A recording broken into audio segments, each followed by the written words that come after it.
ay palaging magkahalong hirap at saya, at minsan may nananalo o talo.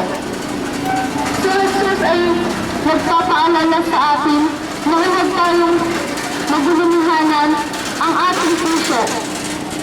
Isa sa binabanggit na pangalan ng Diyos sa banal na kasulatan ay siya nga ako. Kaibigan, kung kailangan mo ng karangal, sabi ni Jesus, ako nga. Kaibigan, kung kailangan mo ng tibay ng loob o lakas ng loob, sabi ni Jesus, ako nga. Kaibigan, kung kailangan mo ng pag-asa, sabi ni Jesus, ako nga.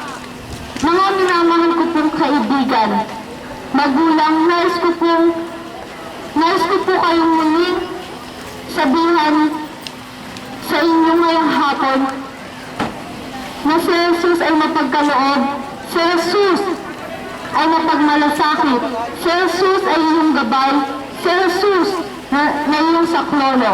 Bago po magtapos, tayo po ay manalangin.